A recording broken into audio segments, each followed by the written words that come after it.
man, am I glad to see you guys. I need some help changing this light bulb. And the one orthopedic surgeon says, well, wait a minute, let me go get a ladder. And the other one says, that bulb is hot. We probably ought to get a glove to keep us from burning our hands. The third orthopedic surgeon says, let's call a neurosurgeon. You kind of have to be there to get the humor of that, and I'll explain that later on. Anyway, welcome to the Jolly Pizza. My name's Steve Madewell. Harvey said he was not going to introduce me, and I appreciate that because I've been introduced by Harvey before, and I had to work really hard to live up to the expectation that Harvey presented. But you know, one of the things I will say is that Harvey and Rich and Dan Best, and then later on Ann really did a marvelous job at picking up whatever slack I left and trying to get mailings out and whatnot for Ecophilia. Okay.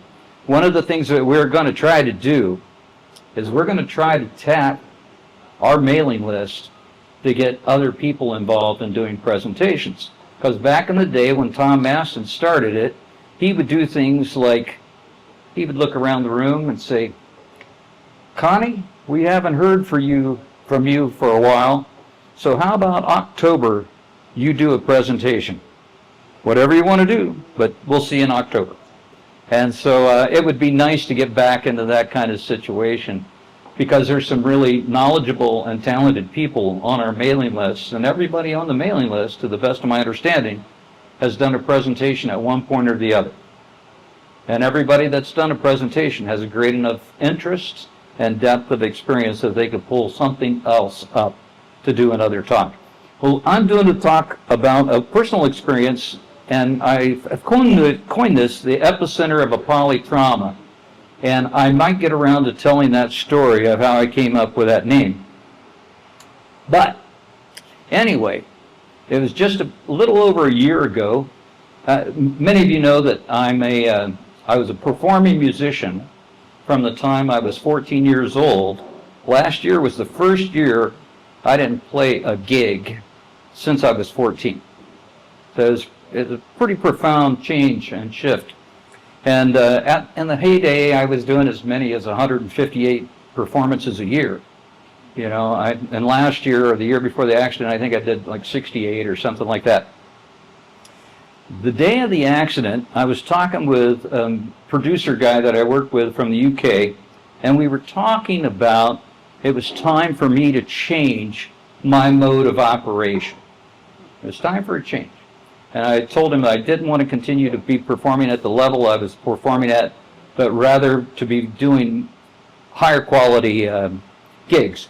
And I can tell you, I made a decision that day after I talked with Martin to transfer my equipment from my 2025 Ford pickup truck to my 2004 Toyota gig car. And what a decision that was. Because as I was going down the entrance ramp to 90, I had some kind of little indicator light come on that I'd never seen before. And a few moments later, I was veering into a semi-truck, or toward a semi-truck. I cut the wheel back to the right. I bounced off a guardrail and had the great misfortune of bouncing in front of the semi-truck. So I got T-boned, if you will. And that's where I was sitting, okay? So, yeah, that was a profound experience right there. First responders, you know, it was either Leroy firefighters or the Concord Township EMTs, I don't know. They have this little thing that they're concerned with, and they call it the ABCs, and that's checking airways, making sure somebody's breathing, somebody's not bleeding out, and then they prepare the person for transport. So, what was really fascinating is they got me out of the car. I'm in the back of an ambulance, and my wife and my sister-in-law were on the way out to the winery to hear me perform. And they drove through the accident scene. And so my wife, of course, recognized the car. My sister-in-law, who's a nurse, she jumps out of the car, gets into the ambulance, and I'm there on a stretcher, and I say, Lori, I think I broke my shoulder. Okay. The next thing I remember was like 3 days later when I woke up. So this is what I looked like when I was in, I went to the University Hospital Trauma Center. I was life-flighted down there from Concord's Tri-Point. And this is the list of injuries that I had. I had pelvic fractures, fractured ankle, broken ribs, collapsed lungs, lacerated kidneys, broken sternum, collarbone, shoulder blade, brain bleed, and the king of all kings, the brachial plexus trauma. And so I remember waking up, and I was in a big cloud of drugs and pain, and I had the insight to realize I needed something to hang on to, something to keep me alive. And I found myself focusing on the sounds of the hospital. There's all kinds of sounds going on in the hospital. And so I was listening to the chimes of the nurse's desk, the helicopters coming and taking off, the monitors, of my heartbeat and things like that. I had an MRI. If you know anything about German techno-rock music, it is very, very aggressive and whatnot. I'm doing this MRI, and they tune an MRI machine before you go through. And then they put earplugs in because it's so loud. And I was thinking, what a great sound bed this would be for a punk song, It's amazing what you think about. Another touch point that I had was, how does all this work? Okay, I had, the privilege of working for 4 different park districts in Ohio, 3 of which I was the director of. And one of the things that I was always involved with was systems management. And there's a real science to systems management. You got a motivation, productivity, culture, but one of the things that you're constantly fighting is operational silos. Where all of a sudden the IT department becomes the driver institution, You've got these little informational silos. And so in the hospital, I'm finding myself thinking about, there's doctors, there's care and support staff, there's the housekeeping, there's food service, there's all of this stuff. And I was thinking, how do you motivate people? How do you get people to have a sense of a commitment to excellence? And so that's where I was at, because, in my experience, the assessments of imaging, diagnostics, monitoring, the treatment, basic care schedules, food and sanitary conditions in the hospital, it was mind-boggling. And I started thinking, these people don't have information silos. They are more like a crossword puzzle. There is so much stuff going on. How do they communicate? And then the more I thought about it, I thought, no, they're not like a crossword puzzle. They're like a whole alphabet that's on a piece of paper, and there's all kind of connections going on all over the place. So I was really fascinated about that. And so, being the little inquisitive person that I am, I started conducting interviews with the people that were giving me care. And I was asking them, how you got into healthcare. And I found myself on the receiving end of some amazing stories. And real quickly, one of the ladies that came in, and she was the quintessential 1965 nurse, shh, this is a hospital kind of thing. That's what you would think. She told me to roll over. She needed to check and see if I had some wounds that were patching up well. I started to roll over, and she goes, wait a minute. Now, this lady was probably about this tall. She was probably in her early 60s. And she says, wait a minute. What are you doing? And I said, well, I'm rolling over. She goes, you can't roll over like that. This is what you want to do. And she told me, she says, you put your arm like this, your good arm up like this. You take your leg, and you take that leg, and you roll it, and the next thing you know, I'm rolled over. And I'm just like, wow, this lady knows her stuff. Well, she patted me on the foot, and she said, honey, I would never have you do something that would hurt you. And I said, how did you get into healthcare? She stopped for a minute. She goes, see that building over there? I go, yeah. She goes, I spent the first 9 years of my life in and out of that building because I was born with a hole in my stomach, and they didn't know how to fix it then. And I knew by the time I was 10 years old, I wanted to be a nurse. So I heard lots of stories like that. And the more stories I heard, the more I started asking myself, if compassion and the desire to help people are underlying motivations in the healthcare industry, why does everyone have such disdain for healthcare? And we can come back to that later if we want to. But it's a profound question that erodes the fundamental premise that these people are working under. So I was drifting in and out of consciousness that first 5 days anyway when I was at the trauma facility, and I was there a total, I think, of 12 days. But I had what I call a delirious tour of the construction site. Now, what's fascinating is, why did I think I experienced what I experienced? And I'm not going to talk about out-of-body things or anything along those lines. You know, there are people that say that, you know, I might have had an out-of-body near-death experience. I don't know. There are other people that would say that I had an experience that was induced by drugs, because I was held a lot of drugs. But the question is, why did I think I experienced what I did? And I had this tour of the hospital that I thought was a construction site, under construction.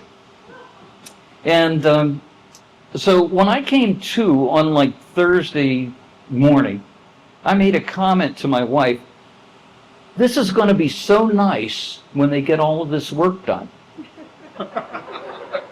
And my wife says, Steve, you're in intensive care. You have not left the hospital bed. What are you talking about? So I told her about my little tour, and I also told her that I had a conversation with two people on my tour about the pursuit of excellence in the hospital service. And what was really funny is, before I was released to rehab, I got interviewed by the University Hospital's committee, doctors committee for the pursuit of excellence, because somebody I talked to when I was on my tour thought I would be a good candidate for them to follow up with.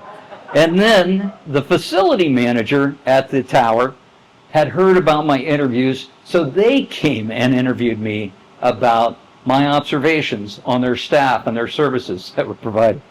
So I was released to rehab, and of course, you know, I'm taking a selfie with the rehab, the transport crew, and as I'm going out down the hallway, I'm saying, I'm busting out of this place. So I was trying my best to crack people up. When I got to the rehab facility, the first thing that I was dealing with was basic occupational versus physical therapy. Because it was almost 2 weeks at that time, and all I wanted was a shower. You know, I said, let's get me out of this bed, get me into that bathroom and give me a shower. So I heard about occupational versus physical therapy. I also heard about individual versus group sessions. One of the first physical therapists I had told me that I was a candidate for individual sessions. She did not recommend me for group sessions. I never saw that lady again. And there was a reason why, I come to figure out. Group therapy, you check a box without the overhead. You can have one person administer group therapy for 6 people. It's a whole lot cheaper. You know, and I was very jaded when I figured that out. But I went from rehabs people at the hospital. I was released. I went to a whole series of specialists.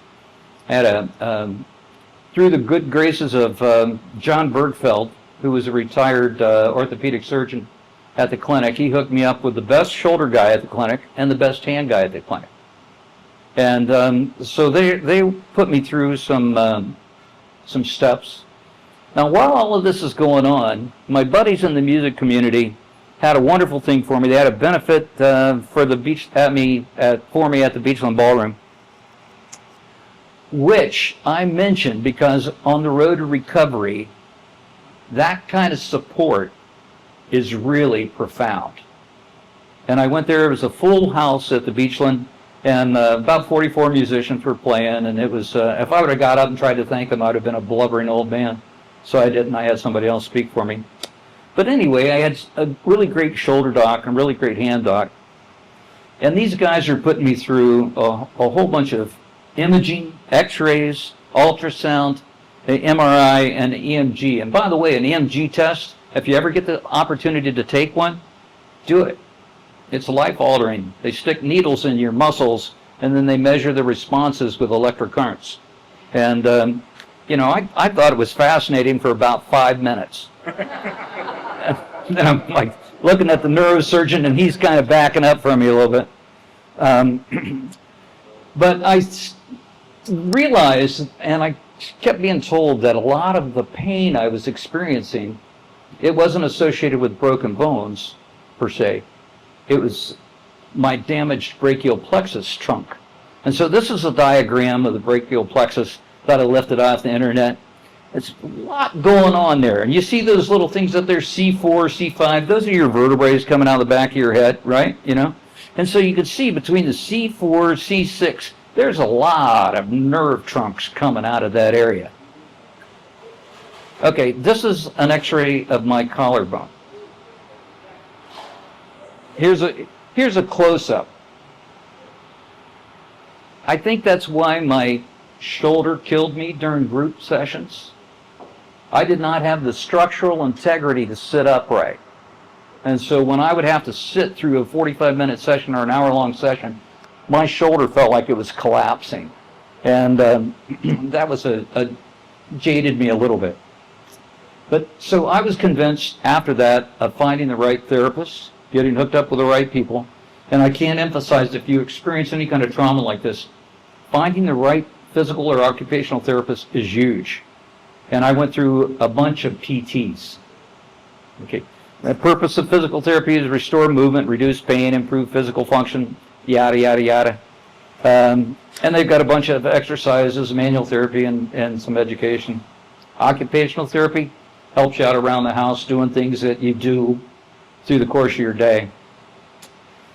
My experience at the clinic is a great deal of their physical therapists are quantitatively driven and not qualitatively driven. And I was disappointed in that.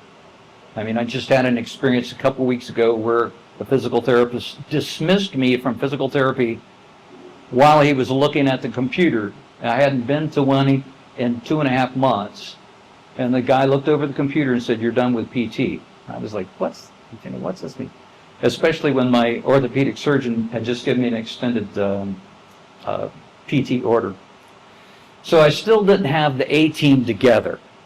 I have a great occupational therapist. The lady does restorative work for musicians with the Cleveland Orchestra. And she is very innovative, very creative, and whatnot. Dressed me out in all kinds of special garb and attractions. I was sleeping with that thing for about 5.5 months, which, by the way, I was on oxycodone for 5.5 months. With other maniacal-looking things like they came out of the medieval times. And the whole intention was trying to get my hand to heal in a certain position. And if Fred was here tonight, Fred Litt, one of our Ecophilia members, he's not here tonight, but he had a damage to his brachial plexus. And, he was asking me, how was I able to get my hand to the position that I'm in right now? Because his hand is drawn like a claw. And that's one of the common problems. But Sarah Lee has been great. She not only did all of those manipulative things, she also got me involved in stem therapy, where I'm shocking muscles to try to keep them from wasting away. And she was also very committed to getting me back to playing music. And so she worked with me to come up with some devices to attach a slide to my hand so I could play some slide guitar on my lap. I had this period, I thought I was doing quite well with everything, and then I found myself at a loss of words. I took a moment there to let that sink in. Doris, have you ever heard me be at a loss for words? No. I had, one of the reasons why people hate healthcare in the United States is billing. And I had a serious billing issue going on. I went to call this company out of Pittsburgh that was a collection agency. And while I was talking to them, the lady asked for my date of birth, and I couldn't tell her. And I was like, whoa. I just hung up. Figured I'd come back to that at a later time. Later that day, I was having some real difficulty speaking. So I went to the emergency room, and once again, I was life-flighted down to the clinic. And I had a craniotomy, You know, I had a brain bleed, I mentioned, and the coagulated blood had not been reabsorbed. It had shifted and it displaced my brain. I was having some trouble talking. And now this is a trip. That's a lot of wires hooked up to my head, right? Now, it just so happened I had the privilege of talking to the lady that ran the lab at the clinic. And so she hooks me all up and she goes, I got to get back to my monitoring station. And I said, oh, you got other patients to monitor? She goes, yeah. And I said, really? She goes, yeah, we got stations across the globe. And I said, pardon me? And she goes, yeah, we got stations in Dubai and South Beach. And, you know, she's rattling off all these things. And I said, well, how many feeds are coming back into the clinic to your lab? And she says, oh, about 250. And I was like, holy smokes. Anyway, I go through the discharge process. I got to get some blood drawn before I get released. And by the way, the guy that did the surgery, the craniotomy, I used to take him fly fishing when I had a side hustle as a fly fishing guide. And he saw my name pop up on their incoming patient thing. And he says, I'm doing this guy. Now, nothing like friends, right? When he's getting ready to release me to go home, he taps me on the head, looks at my wife and says, Mary Jo, he does have a brain in there. I saw it. I can't attest to how well he uses it, but he does have a brain in there. And I'm like, screw you, Pete. And then he like looks at the scar and he says, damn, I'm a good surgeon. And I go, yeah, you're a pretty good surgeon. But after he left and I started to go through the discharge process, I got poked 13 times to get 3 vials of blood. Okay, because my veins kept collapsing. You know, something was going on. So when I got home, you know, I had just had too much trauma. And, you know, and it's really interesting when you're dealing with somebody who has a mental health crisis and you're saying, gee, why don't they just stop drinking? Or why don't they stop doing drugs? Or why are they homeless? Or any number of different things. I couldn't talk when I got back home. I had a relapse of aphasia. And Peter had told Mary Jo, if Steve has any shifts like that, bring him right back to the clinic. And she said, we were at Heinen's. I said, I'm having a little episode here. Let me sit in the car. And she goes, let's go right back to the clinic. And I said, I'm not going. I mean, after that whole procedure I went through with the discharge, I was not going. And she says, what are you saying? I said, I'm saying I'm not going. We can go back home. So the next morning we woke up and I said, thanks for keeping a close eye on me last night. She goes, screw you. That was a death watch. And being a songwriting kind of guy that I am, I go, death watch. That's a good song right there. So I got a great song out of it. Anyway, so I told this joke early on about 3 neurologists walk into a bar. One of the things that Peter did as he was leaving right after he confirmed to Mary Jo that I had a brain, he asked me who was my neurologist. And I said, well, I've got, you know, the best hand guy at the clinic, the best shoulder guy at the clinic. He goes, those guys are bone doctors. You want a neurologist. And so he hooked me up with a renowned neurosurgeon at the clinic, Dr. Megan Jack. And she tours with a team of 2 other neurologists. And so that's my 3 neurologists walk into a bar feed. They are great people. And what I did, yeah, by the way, they thought that was the best joke they ever heard. You know, they thought it was great. You know, they told me, okay, if you start performing again, you've got to promise us you'll tell us that. But what I realized is that they were all looking for different things. And the orthopedics are looking at the physical process, the process of movement and whatnot. The neurologists are looking at the nerve functions, so their measurement of things is a completely different,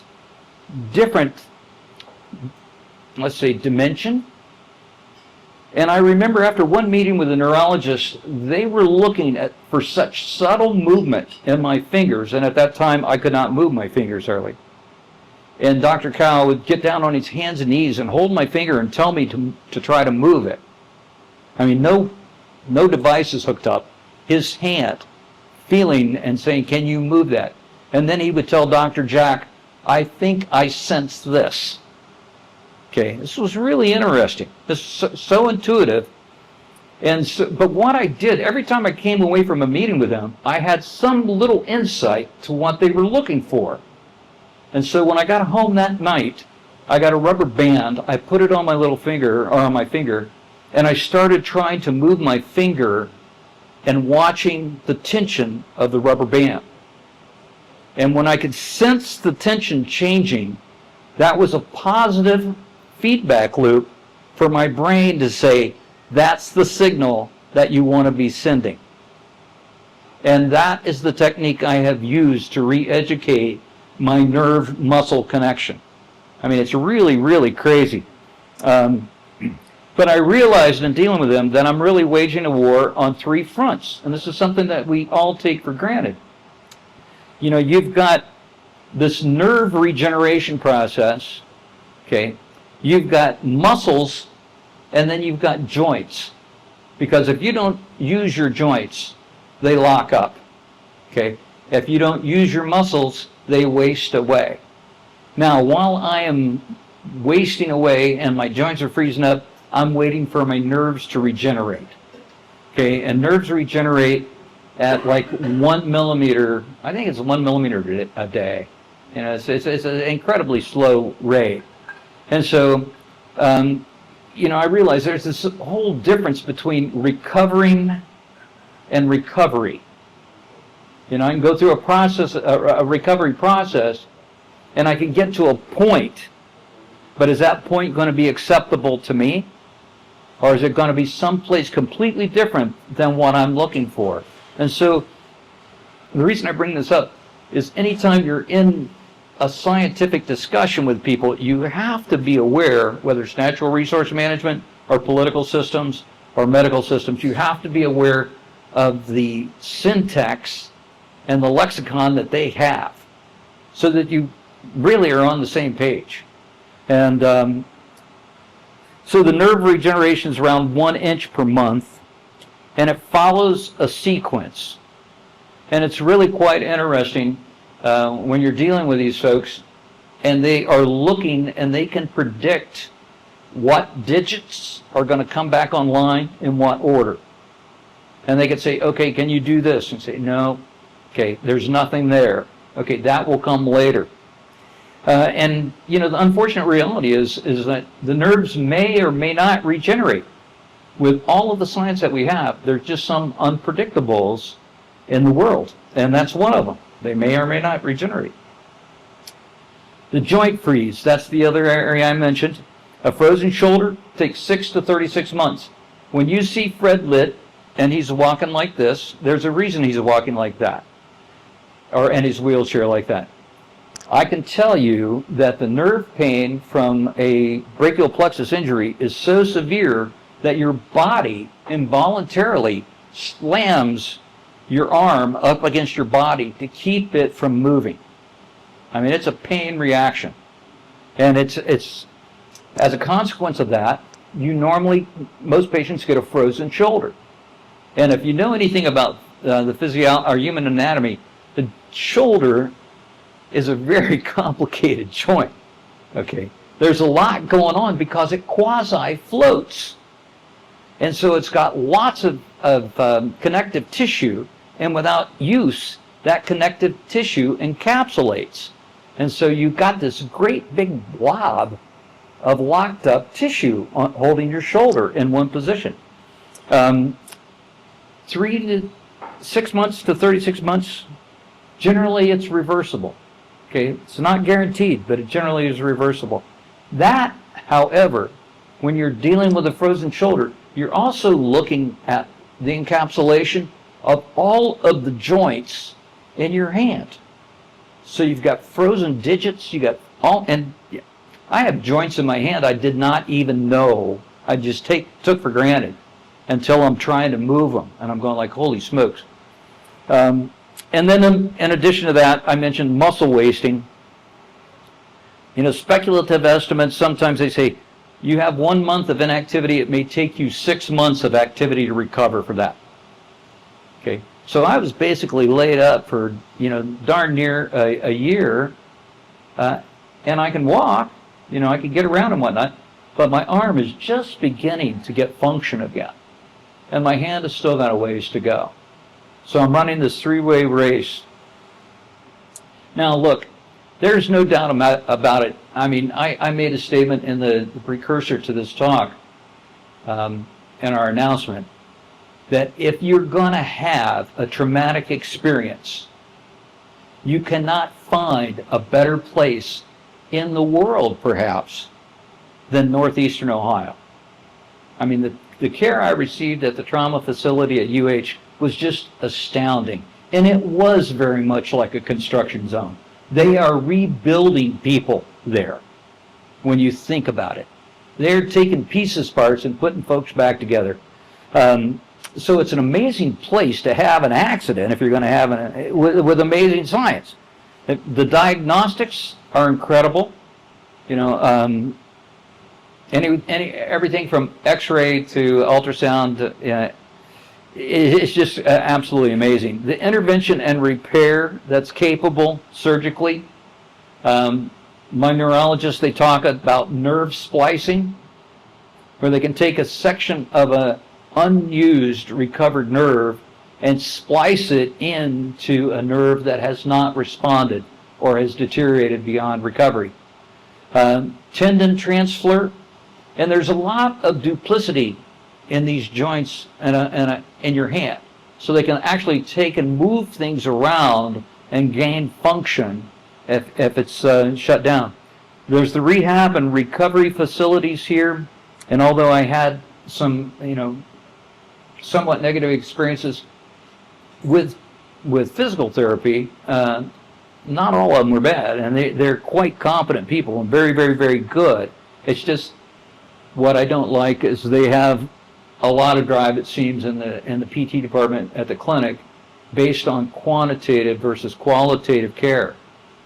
And I know they're doing that for a reason. They're trying to keep the system from bogging down, and they're wanting to process people, and I get it. And then there's these unknowns that we all are confronted with, and that is genetics. You cannot argue with genetics. I mean, there's nothing you're going to do about it, at least not in today's world. There's age, because the aging process, you slow down certain regenerative functions in the body, and then your overall health, how healthy you are. And I got to tell you, I was a very healthy 69-year-old person. And, when I had that accident, it aged me significantly. But I can tell you, compared to a lot of people, I'm a pretty young 70-year-old guy. I see folks walking around and I think, wow, I'm in pretty good shape comparatively speaking. But there's it's humbling, the resources, the medical resources that we have here. I mean, it's really just over the top.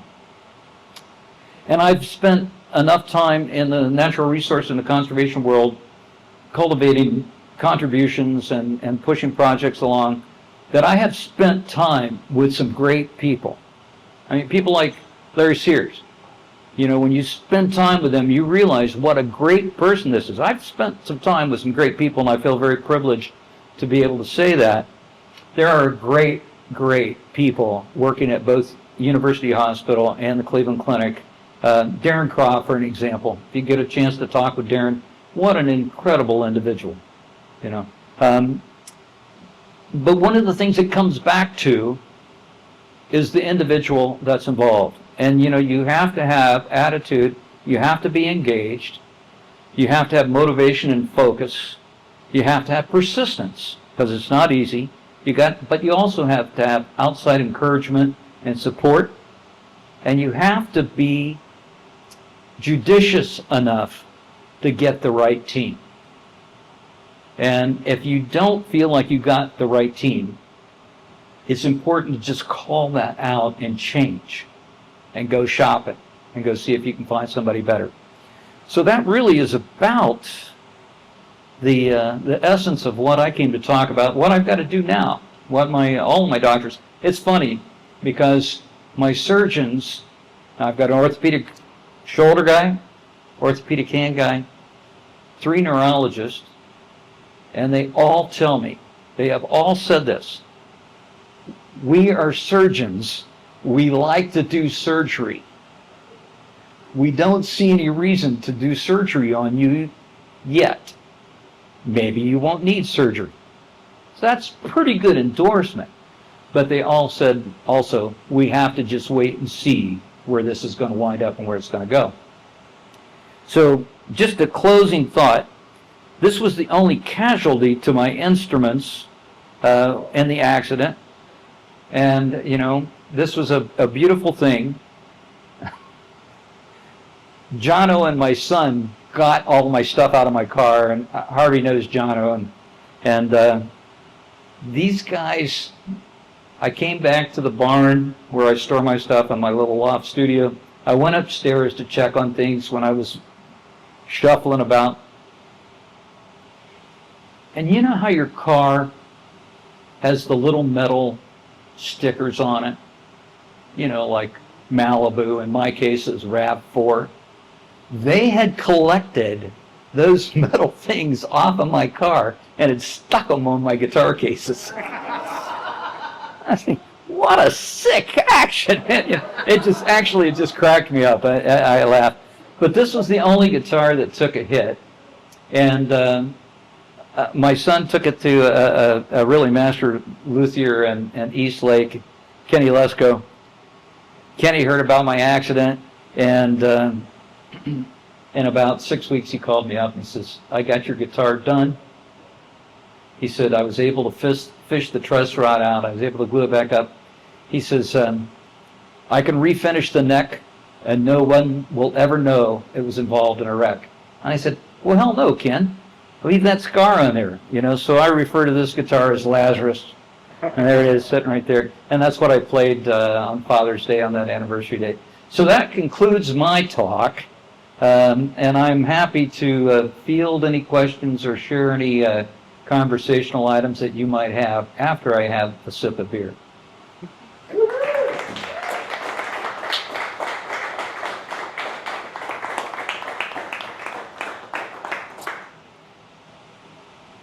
Yes, Jeff. What kind of guitar was it? Oh, that was a... that was... Nothing I don't care about. Yeah, that is a relatively inexpensive Gretsch resonator guitar. As an offshore guitar, it wasn't even made in the United States.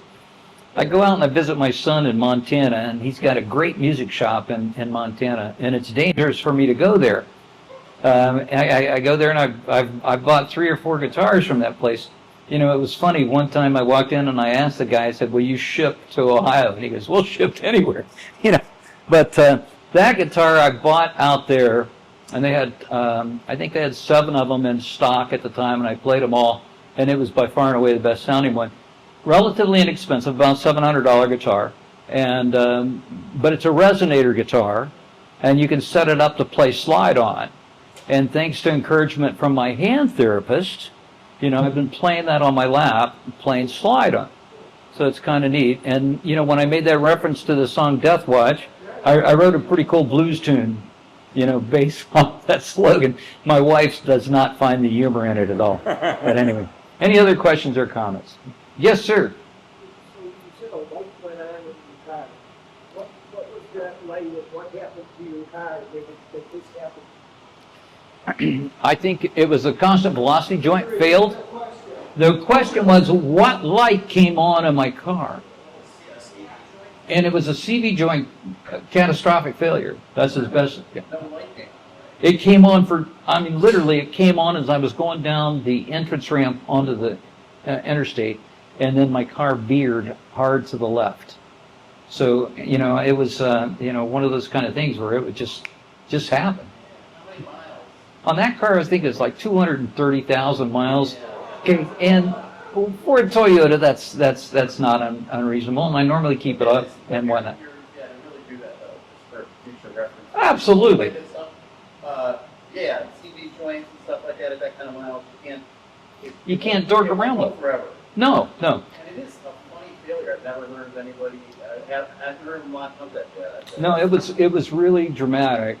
I mean, as I was getting, A rare failure to me, but I. yeah, you know, It's like your head.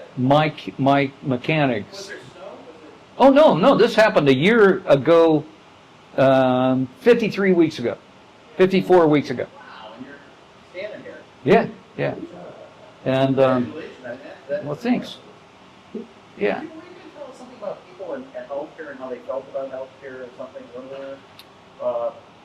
Did you say something during your talk about how they felt something negative about healthcare? Sure. You wanna tell us? Yeah, well, we can talk about that. I mean, I'm not the only person that feels this way. I think it's fear, right? Well, fear, okay, the question is what are the negative drivers associated with healthcare? Obviously, fear is one. I mean, who wants to go and get a root canal or you know, You whatever? just want to be Yeah, healthy and. yeah, you don't want to get an appendectomy fix. I mean, you know, or an appendectomy, you know, whatever it is. You're exactly right. There's a fear, uncertainty. There's also a fear of pain. Okay, nobody likes to have anything painful done to them, and oftentimes medical procedures are associated with pain. But there's something else equally involved, and I made a mention of when I was an administrator and I was involved in systems analysis and thinking about things. When you see support systems in an institution become drivers, there's a problem. And what I mean for that, anybody that's had to deal with an IT department that's just said, no, you don't need to do that. And you're going, wait a minute, I'm doing analysis on this, I want that. And an IT person says, and this happened to me. No, you don't need that. And I'm going, let me tell you something. You know, I was in a kind of, a better position to do that. But when you see support institutions become drivers, what is healthcare insurance? Healthcare insurance is a support function. Unfortunately, it has become a driver function. And it's brutal. I mean, it's absolutely brutal. Because not only are you dealing with these things that have significant impact on your health, in one of the interviews that I did, this is a little sidebar, one of the dialogues that I had with a doctor, and I was telling him about, you know, my thoughts and, and how you would use this underlying observation of compassion and care being a driver for all of this stuff to get around. The surgeon actually said to me, you're making an assumption that they care.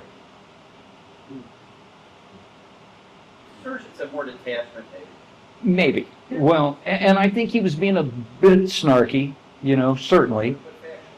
But it is true. And I will tell you, I had a couple experiences where I am 100% sure that decisions that were being directed toward me were quantitative and not qualitative. And the first one was that group therapy thing. You know, I mean, I was in such agony setting up, and I kept saying, I can't do this. And you know, every day, you know, I'm going down for group therapy, and I'm going like, nope, can't do it, you know. So there are, and that's being driven not by care and compassion, that's being driven by insurance. Exactly.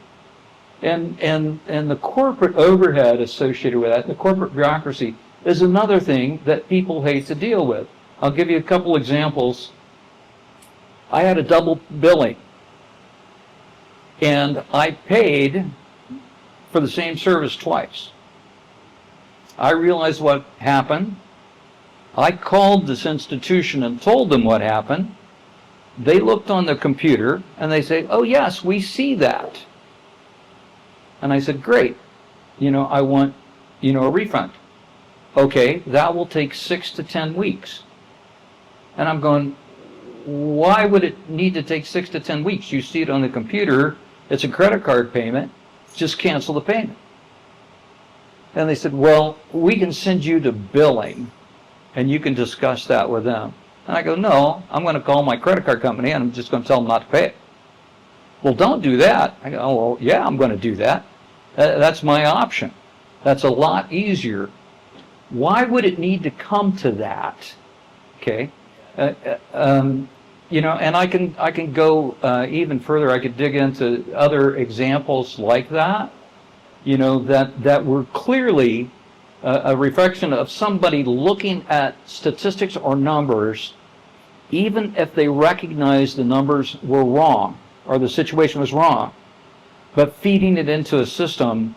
And so, you know, I think I had, a month before I had the accident, my personal physician told me that I was boringly healthy.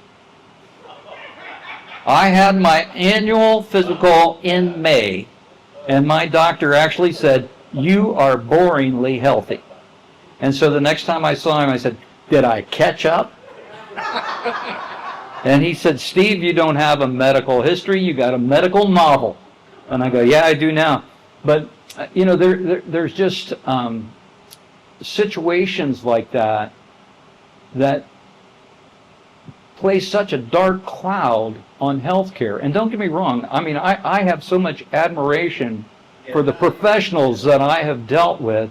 It is the bureaucracy and the system that everything has been plugged into. And to be perfectly honest with you, I don't see how to write that. I mean, if I was an administrator and you were all staff, be it housekeeping to surgeons, I would be standing here and telling you the work that we do is so critically important that we touch the lives of thousands, hundreds of thousands of people. And when somebody comes into a hospital room and the room is clean, they may not say anything, but they'll notice it if it's dirty.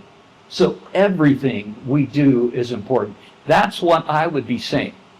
And I would be saying you got involved because you wanted to help people. Maybe it was just a good job for you, I don't know. But so many of you got involved because you wanted to help people. You had compassion and desire to make a contribution. And that's the kind of message that I would be preaching to try to get people motivated and committed to a sense and the pursuit of excellence. Right? But when you've got so many layers of bureaucracy and you've got so many instances where your client base is coming in and they hate you, you know, it's very or they have a very negative attitude, let's put it that way. It's very difficult to peel those layers back. Or like the young lady that came in and told me, I think you're a candidate for individual therapy. I don't think you're a good recommendation for group therapy. And I thought, okay, well, you know, that's cool. And I never saw her again. She made that recommendation to an administrative team, and she was reassigned. You know, so there's issues like that. Like I said, I dealt with some people that I felt who were so vested in the system, my opinion was that they lost sight of why they got involved in healthcare. It was a real interesting thing to see. And I would never name names on that, but they were just, you know, and certainly isn't anybody on my core team right now. But some folks I did interact with, I was just like, wow, they have lost touch with why they're here. You know, which is really unfortunate. Anybody else? Yes, ma'am. I would say that the uncertainty is one of the things that really get hold of me. I had 4 months of intense at the university hospital, and I found that they went from the most excellent caring people to the absolute, I was showing up to get my paycheck people. Yeah. And that dichotomy is really difficult to deal with sometimes. because I was talking about my husband there. Yeah. And it was hard for me to watch some people just sort of put them off, and other people who wouldn't stay all night with him because they thought he knew that. Yeah. So that uncertainty is part of the problem. The other thing I think of is COVID was a real big area. COVID was horrible. It did a lot to the whole hospital system, it did a lot to nursing, especially nursing. I met people in rehab who were excellent, who just said, "Do you work for this institution?" They said, "No, it's more profitable for me to do that." Since COVID, you know, it was kind of all. One of the great things, one of the great unfortunate things that happened with COVID was it really propelled the attack on science to mainstream America. I mean, it really did. And when you start seeing fundamental assaults on scientific principles and the scientific process, and you're going like, why is this happening? Okay. And the other thing that when you are a caregiver, and I can only imagine this, and you're trying your best, and you come home at night and you see on the evening news that someone is just lambasting, you know, the hard work that you're trying to do. It's got to be just demoralizing and devastating. And I happen to have a young lady that I'm sort of acquainted with that was doing her residency at that time. And her husband told me she'd come home at night and she would just fall on the bed crying. You know, she'd watch the evening news, you know, that's at the COVID thing. And so yes, it was a very detrimental and damaging time. And hopefully, that's one of the things that's lovely about an organization like this, is the opportunity to get together to talk about these efforts to keep science in an appropriate, elevated place in our society. You know, yeah. One of the things about healthcare is that nurses are one of the workers that are most exposed to violence in their workplace. And that is, to me, that's just foreign. Nurses are there to help you. Why would you ever be violent against them? Yeah. But that's one of the most dangerous professions. I think, you know, there's a couple, you know, the comment was, yes, I'm going to, nurses are subject to an awful lot of violence in the workplace. And why would somebody be angry and mad and vengeful or violent toward a nurse? There's a couple things I observed.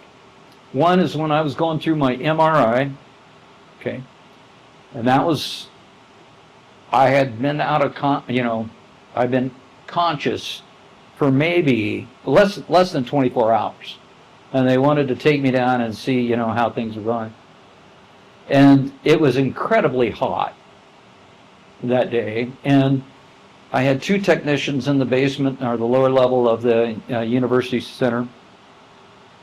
And the guy says, we have to do a full body scan on you, and it's going to take a long time. And we have bolstered you up with sheets, because we normally use towels, and towels are much hotter. I think they would be much hotter. So I've got all these sheets. Thank you very much, you know. And, and I still had tubes hanging out of me and stuff like that. And it was indeed a really long, uncomfortable time, because it was incredibly hot. But as they were wrapping up with me, I heard the one guy say, our next patient is a drug addict who has gotten shot in the stomach, and he is high. Okay. And I was thinking, like, what an abysmal situation to be in, to not have an idea of how this person might go off, what he might be capable of doing and whatnot. So there is that factor. There's also that pent-up rage and animosity. And then there's also a dysfunction of the human condition when we're in so much pain. And so there's a lot of factors there. But, my God, the majority of the nurses that I interacted with, they were real saints. They were just, wonderful people. And even when they were tired, when I would say, how did you get involved in healthcare? You could see a light go on that somebody is interested in me, and they would take a moment and give oftentimes a real touching personal story. And that personal component is what I think has been stripped away or lost in healthcare. And so that's an unfortunate thing. And like I said, if I was an administrator of a facility, that is exactly what I'd be trying to get everybody to hang on to. This is a personal commitment, and thank you for what you do. Does anybody else have any other comments or questions?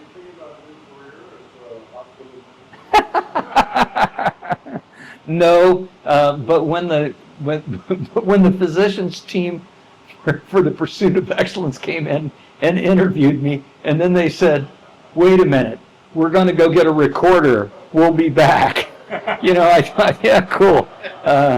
But they didn't ever offer to pay me anything. Unlike OBS, one of the organizations that I got an email just the other day that OBS was going to pay me $386 for administrative expenses that I had incurred. And I thought, I don't remember billing OBS, and Connie happens to be the director of OBS. So what's going on here? So I called Mark Dilley, the president of the board, and it was a phishing scam, And so I acknowledged it was very sophisticated too. Mentioned our treasurer, he needed to have the information to pay me, and so I let everybody, or several of the other board members know, and then I asked them, does this mean I'm not going to get my $386? Anyway, I've been going on long enough here, so thank you so much for your attention and your time.